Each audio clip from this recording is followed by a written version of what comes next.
Hello student, इस video में class 11th chapter mechanical properties of solid का next topic पढ़ेंगे। तो टॉपिक है elastic potential energy of a stretched wire. कोई भी वायर स्ट्रेच किया गया है तो उसके शेप में कुछ ना कुछ चेंजमेंट आएगा, तो उसकी वजह से इसमें जो इलास्टिक पोटेंशियल एनर्जी प्रोड्यूस होगी उसके बारे में पढ़ेंगे। तो सबसे पहले समझ लेते हैं इलास्टिक पोटेंशियल एनर्जी की डेफिनेशन, और उसके बाद इसका जो फॉर्मूला ड्राइव करके निकाला जाता है वो क्या होता है, या कभी कभी जो फॉर्मूला आता है डायरेक्ट उसको भी सॉल्व करने के लिए इसमें क्वेश्चन में दे दिया जाता है। तो जब किसी वायर को स्ट्रेच किया जाता है तो जो इंटर एटॉमिक फोर्सेस होते हैं वो इसमें जो शेप में चेंजमेंट आता है उसको रोकने की कोशिश करते हैं। तो एक इसी प्रोसेस में एक वर्क डन होता है इसके रीस्टोरिंग फोर्स के अगेंस्ट, और जो ये वर्क डन हुआ है यही वर्क डन इस वायर में इलास्टिक पोटेंशियल एनर्जी के फॉर्म में स्टोर हो जाता है। उसी इलास्टिक पोटेंशियल एनर्जी को ड्राइव करके या सॉल्व करके निकालना है कि इसका फॉर्मूला क्या होगा। तो इलास्टिक पोटेंशियल एनर्जी की डेफिनेशन एक बार लिख कर समझ लेंगे। When a wire is stretched, interatomic forces come into play which oppose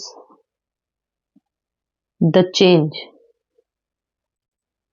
जब किसी वायर को स्ट्रेच करेंगे तो इसके जो इंटर एटॉमिक फोर्स होंगे वो इसमें जो चेंजमेंट हो रहा है उसे अपोज करेंगे। तो इस प्रोसेस में जो वर्क डन होगा, work has to be done against restoring force, against restoring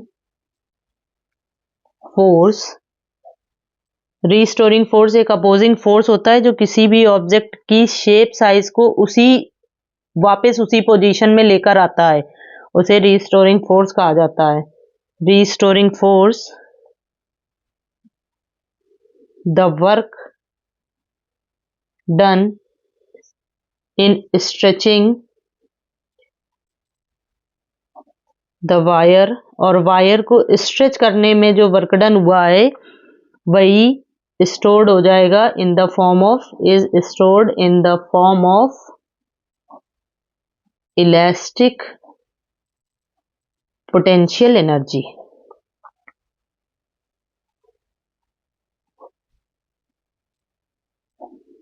तो ये इलास्टिक पोटेंशियल एनर्जी की डेफिनेशन हो गई है। अब इसका जो डेरिवेशन है वो करेंगे। तो expression for elastic potential energy,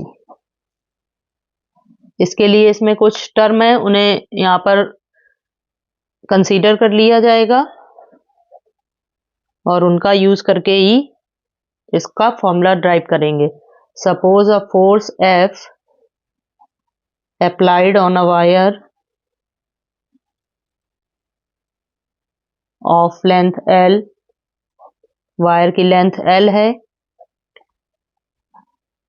जब फोर्स L लेंथ की वायर में फोर्स अप्लाई किया जाएगा तो उसकी लेंथ में कुछ इंक्रीज हो जाएगा, increase its length by delta L। और इनिशियली अगर इसका इंटरनल रीस्टोरिंग फोर्स देखा जाएगा तो वो होगा 0। Initially internal restoring force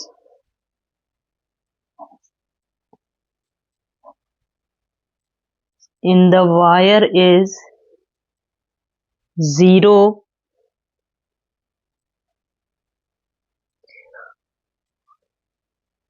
when the length is increased by delta L, और जब डेल्टा एल लेंथ में चेंजमेंट हो रहा है तो इंटरनल फोर्स जो है वो कुछ चेंज हो जाएगा, 0 से कुछ इंक्रीज होगा। The internal force increases from 0 to LF. Then average internal force on increase in length. Length के इंक्रीजमेंट में जो एवरेज इंटरनल फोर्स है वो निकालेंगे।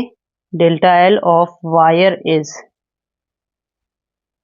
एवरेज फोर्स निकालने के लिए एक फोर्स 0 था, एक फोर्स है F, और दो फोर्स जो हैं उनका एवरेज निकालेंगे, दोनों का प्लस बाई 2, और यहां से आ जाएगा F बाई 2। एक एवरेज इंटरनल फोर्स आ गया। Work done on the wire is, W is equal to हो जाएगा average force into increase in length, increase in length. Average force निकाला था सॉल्व करके F बाई 2, और लेंथ हो गई डेल्टा एल। ये आ गई W की वैल्यू, और यही वर्क डन पोटेंशियल एनर्जी के इक्वल हो जाएगा, तो इसे U इज इक्वल टू भी लिख सकते हैं। तो ऐसे लिख लेंगे U is equal to 1/2 F into delta L.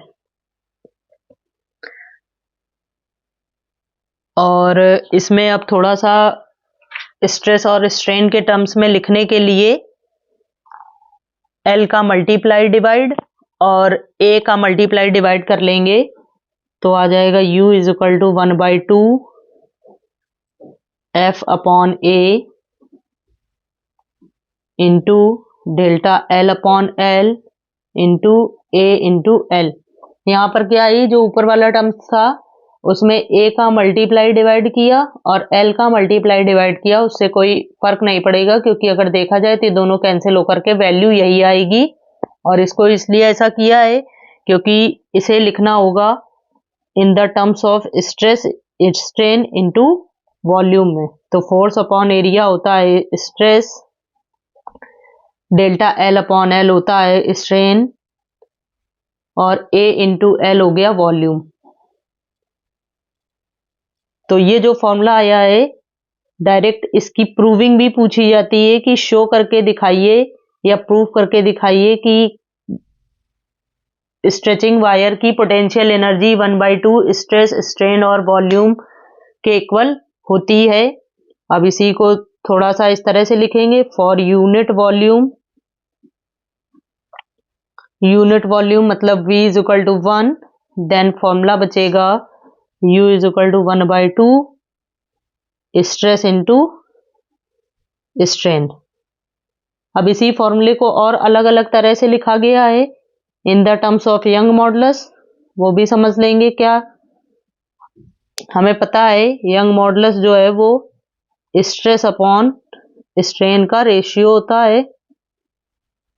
तो यहां से स्ट्रेस इज इक्वल टू लिख सकते हैं Y इंटू स्ट्रेन।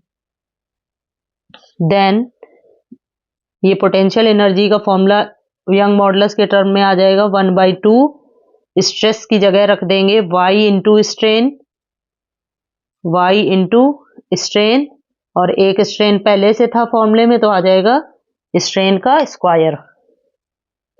तो ये आ गया formula in the terms of Young modulus.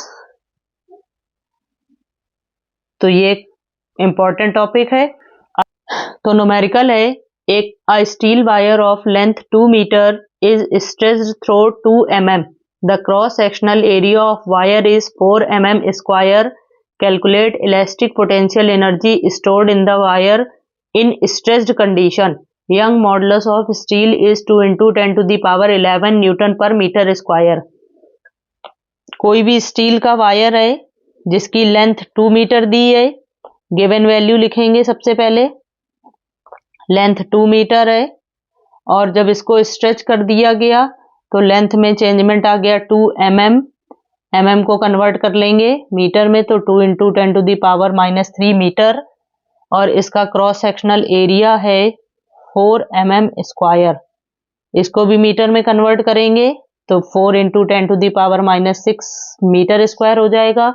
इसकी इलास्टिक पोटेंशियल एनर्जी कैलकुलेट करके निकालनी है जब इसका यंग मॉडुलस दिया गया है 2 into 10 to the power 11 newton पर मीटर स्क्वायर। अब इसको आगे सॉल्व करेंगे तो फॉर्मूला अभी पढ़ा था U is equal to 1/2 Young modulus into strain का स्क्वायर।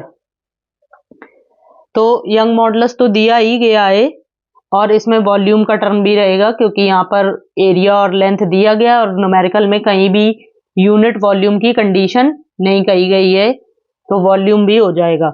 अब इसके लिए स्ट्रेन सॉल्व करना पड़ेगा तो निकाल लेंगे strain. Strain is equal to delta L upon L. Delta L है 2 इंटू 10 टू दी पावर -3 और लेंथ है 2, कैंसिल हो जाएगा, स्ट्रेन आ जाएगी 10 की पावर -3। अब फॉर्मूले में वैल्यू पुट कर लेंगे और सॉल्व कर लेंगे तो U is equal to 1/2 strain Young modulus दिया है 2 इंटू 10 टू दी पावर 11।